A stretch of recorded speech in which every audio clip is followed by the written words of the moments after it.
Car प्रतिदिन दैनिक अखबार संपादकीय आइडिया में आपका स्वागत है। अब हेडलाइन सुनिए। आखिर क्यों हम निर्यात में दूसरे देशों से पीछे हैं? दैनिक भास्कर। अमेरिका के बदले हुए रवैये से तमाम देश प्रभावित होंगे। जोसेफ एस नाय। भारतीय उद्यमों की क्षमता। दैनिक जागरण। अभिव्यक्ति पर पहरा। जनसत्ता। सावधान अभिव्यक्ति। हिंदुस्तान। यूक्रेन में अगर युद्ध रोक पाए यूरोप। अश्विनी महापात्रा। प्रभावशाली यूट्यूबर्स में बड़े जिम्मेदारी का एहसास। Charles Assisi. अब संपादकीय विस्तार से। आखिर क्यों हम निर्यात में दूसरे देशों से पीछे हैं? दैनिक भास्कर। ट्रंप की नित नई घोषणा से दुनिया सकते में है। उन्होंने कहा कि इंपोर्टेड कार, सेमीकंडक्टर और औषधियों के बाद अब लकड़ी और वन उत्पादों पर नए टैरिफ की घोषणा जल्द की जाएगी। वैश्वीकरण के दौर में विकासशील देश सेवा या मॉल के निर्यात के बिना विकास में तेजी नहीं ला सकता है। इस वर्ष भी तमाम विकास के दावों के बीच भारत ने आयात ज्यादा किया और निर्यात कम। हमेशा की तरह चीन ने इस मजबूरी का भरपूर लाभ उठाया। आखिर क्यों हम निर्यात में बड़े ही नहीं, छोटे सक्षम पड़ोसियों से भी पीछे हैं? कृषि प्रधान हमारे देश में क्यों दूध, गेहूं, चावल, चीनी, स्टॉल, दवाएं, मोबाइल, सामान्य जरूरतों की वस्तुएं वैश्विक बाजार से महंगी हैं।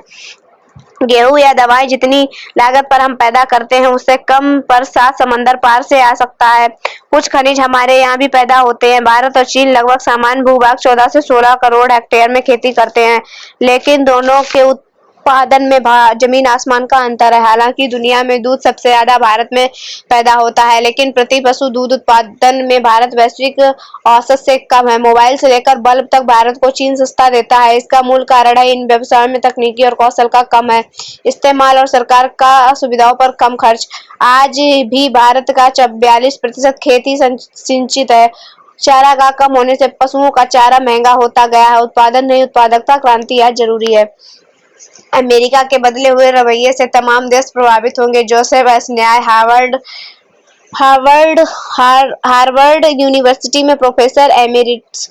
ट्रंप ने विश्व व्यवस्था के भविष्य पर गंभीर प्रश्नवाचक चिन्ह लगा दिए हैं। अपने हाल के भाषणों और यूएन की बैठक में उनके प्रशासन ने रूस का पक्ष लिया है, जिसने अपने शांतिपूर्ण पड़ोसी यूक्रेन पर हमला बोला है। उनकी टैरिफ की धमकियों ने दीर्घकालीन गठबंधनों और वैश्विक व्यापार प्रणाली के भविष्य पर सवाल उठाए हैं। वहीं पेरिस जलवायु समझौते और विश्व स्वास्थ्य संगठन से अमेरिका के हटने से अंतर्राष्ट्रीय चुनौतियों पर सहयोग कम हुआ है। दुनिया से अलग थलग और आत्म केंद्रित अमेरिका दुनिया के लिए एक परेशान करने वाली बात होगी। ऐसे में रूस बल प्रयोग से यूरोप पर हावी होने की कोशिश करेगा। यूरोप को एकता दिखानी होगी और अपनी रक्षा के लिए खुद को तैयार करना होगा। भले ही अमेरिका का समर्थन अब भी नाटो के लिए महत्वपूर्ण हो, दूसरी तरफ चीन भी एक एशिया में अपनी दादागिरी बढ़ा देगा। उसके पड़ोसियों को होशियार रहना होगा। भारतीय उद्यमों की क्षमता। दैनिक जागरण।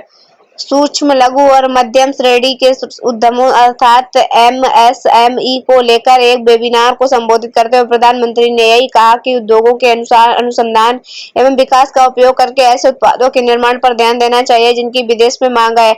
लेकिन आखिर ऐसा कब होगा? उचित यह होगा कि यह जानने की कोशिश की जाए कि भारतीय उद्यमों यह काम क्यों नहीं कर पा रहे हैं। यह जानना इसलिए आवश्यक है क्योंकि तमाम अनुकूल परिस्थितियों के साथ देश में सस्ता श्रम भी उपलब्ध है। इस तथ्य को ओझल नहीं किया जाना चाहिए कि मेक इन इंडिया और आत्मनिर्भर भारत अभियान के बाद भी चीन विश्व का कारखाना बना हुआ है। हमारे उद्योग चीन का मुकाबला नहीं कर पा रहे हैं। चिंता की बात यह है कि कई पूर्वी एशियाई देश विश्व व्यापार में अपनी भागीदारी बढ़ा रहे हैं। एक तरह से अब भारतीय उद्योगों को उनसे मुकाबला करना पड़ रहा है। ठीक नहीं है। भारतीय उद्योग इस गुणवत्ता के उत्पाद नहीं बना रहे हैं जिनकी वैश्विक व्यापार में मांग है। भारतीय उद्योग अपने उत्पादों की गुणवत्ता के मामले में ही नहीं पिछड़ रहे, बल्कि उनकी उत्पादन लागत भी अधिक है।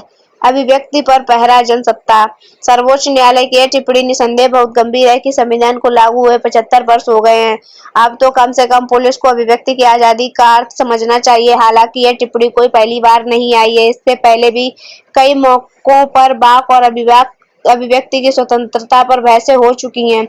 अदालतें पुलिस को नसीहत दे चुकी है, मगर शायद उस पर संजीदगी से अमल की जरूरत नहीं समझी गई। इसी का नतीजा है कि अब भी जब तक ऐसे मामले अदालतों में पहुंच जाते हैं जिनसे किसी की भावना के आहत होने का आरोप लगता है, जबकि वास्तव में उनमें ऐसा कुछ नहीं होता, चाहे वह फिल्मों के दृश्य संवादों, किसी राजनेता के बयानों या साहित्य के किसी अंश को लेकर भावनाएं आहत करने या भड़काने के आरोप लगते रहे हों या किसी ऐतिहासिक मिथकीय प्रसंग को लेकर की गई टिप्पणियों पर कई बार तो कुछ बातों को लेकर आंदोलन तक उभारने की कोशिशें देखी गई हैं। ताजा मामला कांग्रेस नेता इमरान प्रतापगढ़ी की एक कविता को लेकर उठा, जब उन्होंने गुजरात के एक विवाह समारोह में उसे सुनाया और फिर सोशल मीडिया पर उसका अंश डाल दिया। उन पर आरोप लगा कि कविता में लोगों में हिंसा भड़काने का प्रयास किया गया है। वहां की पुलिस ने इस पर मुकदमा भी दर्ज कर लिया। सावधान अभिव्यक्ति हिंदुस्तान। बीते 2 दिनों में सुप्रीम कोर्ट ने अभिव्यक्ति की आजादी एवं धार्मिक भावनाओं को ठेस पहुंचाने से जुड़े मामलों में जो फैसले किए हैं और उस दौरान जो टिप्पणियां की हैं, उनके नीतियार्थ को समझने की आवश्यकता है। मंगलवार को मियां हटिया और पाकिस्तान शब्दों के इस्तेमाल से जुड़ी याचिका की सुनवाई करते हुए न्यायमूर्ति बीवी नगरत्ना और न्यायमूर्ति सतीश चंद्र शर्मा की पीठ ने इस मुकदमे के आरोपी को इस आधार पर आरोप मुक्त कर दिया है कि वह आईपीसी की धारा 298 के तहत धार्मिक भावनाओं को ठेस पहुंचाने के अपराध के बराबर नहीं है। वैसे अदालत ने इन शब्दों के प्रयोग को गैर मुनासिब माना। गौर कीजिए, एक सरकारी कर्मचारी के खिलाफ इस्तेमाल इन शब्दों से जुड़े मुकदमों को निचली अदालत से सर्वोच्च न्यायालय तक का सफर तय करने में लगभग 4 साल लगे, मगर दोनों पक्षों में किसी पड़ाव पर यह समझदारी दिखाने की कोशिश नहीं की गई। ये सिर्फ अहंकार की लड़ाई है। इससे न सिर्फ उनका वक्त और संसाधन जाया हो रहा है, बल्कि हजारों बहुत जरूरी मुकदमाओं की सुनवाई में भी देरी हो रही है। न्यायमूर्ति सूर्यकांत शर्मा ने उचित ही कहा कि हर समाज में नैतिकता के पैमाने अलग अलग हो सकते हैं। हमने अपने यहाँ अभिव्यक्ति की आजादी की जो गारंटी दी है, वह शर्तों के साथ कला की आजादी का उपयोग करते हुए कलाकारों के लिए उन सीमाओं का ख्याल रखना जरूरी है। निसंदेह रणवीर ने उन मर्यादाओं का उल्लंघन किया था, लेकिन आइंदा ऐसे हालात ना बने, इसके लिए अदालत ने सरकार से सोशल मीडिया व यूट्यूब की सामग्रियों को नियमन को लेकर कानून बनाने को भी कहा, मगर ऐसा करते हुए भी अदालत ने सेंसरशिप से बचने की हिदायत नहीं की है।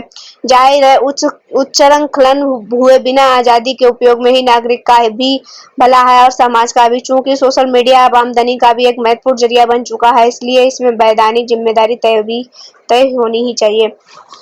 यूक्रेन में अगर युद्ध रोक पाए Europe. Ashwini Mahapatra, professor, JNU.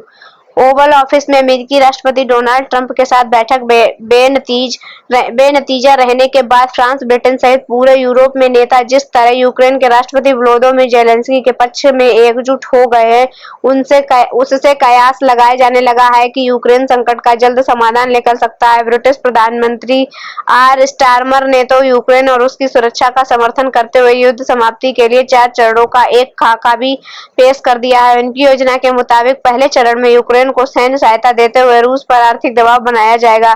दूसरे चरण में स्थायी शांति प्रक्रिया सुनिश्चित की जाएगी, जिसमें यूक्रेन की संप्रभुता और सुरक्षा से कोई समझौता नहीं होगा, उसे भी बातचीत की मेज पर बिठाया जाएगा। तीसरे चरण में शांति समझौते के बाद यूक्रेन की सुरक्षा क्षमताओं को मजबूत किया जाएगा, ताकि भविष्य के किसी भी आक्रमण के लिए वह तैयार रहे।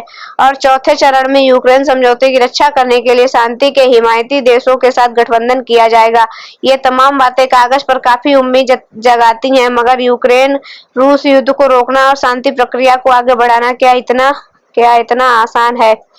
रही बात रूस की, तो इस पूरे मामले में वह सबसे बेहतर स्थिति में दिख रहा है। धीरे धीरे ही सही, उसने यूक्रेन पर अपनी गिरफ्त मजबूत बना ली है, चूंकि यूक्रेन से अमेरिका ने हाथ झटक लिया है। और खबर यह भी आ रही है कि अमेरिका ने यूक्रेन को दी जाने वाली सहायता समीक्षा होने तक रोक दी है। उसने कहा कि राष्ट्रपति ट्रंप का ध्यान शांति पर है और वह अपने लक्ष्य को लेकर प्रतिबद्ध है। ऐसे में रूस के लिए परिस्थिति काफी अनुकूल दिख रही है। लिहाजा अभी पूरा दबाव वोलोदिमीर ज़ेलेंस्की पर है कि वह किस तरह यूक्रेन संकट का हल निकाल पाते हैं। प्रभावशाली यूट्यूबर्स में बड़े जिम्मेदारी का एहसास। चार्ल्स सीसी, सह संस्थापक, फाउंडिंग फ्यूल। सर्वोच्च न्यायालय ने एक जाने माने यूट्यूबर पर 2 सप्ताह से लगी रोक को 3 मार्च को हटा लिया। सर्वोच्च न्यायालय ने उस यूट्यूबर पर जुर्माना नहीं लगाया या उसे चेतावनी नहीं दी थी, उसे बस कानूनी रूप से वीडियो बनाने से रोक दिया था। भारत के चर्चित यूट्यूबर में से एक रणवीर इलाहाबादिया ने एक कॉमेडी शो के एपिसोड में अश्लील टिप्पणियां की थी, जिससे विवाद हो गया था। सुप्रीम कोर्ट ने हस्तक्षेप किया और उसे कंटेंट बनाने से रोक दिया। लगभग उसी समय सरकार दिशा निर्देश जारी किए गए, जिसमें सोशल मीडिया और सोशल प्लेटफॉर्म को आईटी नियम 2021 के अनुरूप ए-रेटेड कंटेंट के लिए सख्त एक्सेस कंट्रोल लागू करने के लिए कहा गया। अंततः कंटेंट बनाने वालों को इस मामले से सबक लेना चाहिए। किसी भी प्लेटफॉर्म से सख्ती आती है और जिम्मेदारी भी। हम ऐसी दुनिया की ओर बढ़ रहे हैं, जहां इंटरनेट पर सक्रिय रचनाकारों को रचनात्मकता के साथ अनुपालन के बारे में भी सचेत रहना होगा। इससे इंटरनेट ज्यादा साफ सुथरा और स्वसेंसर होगा। धन्यवाद।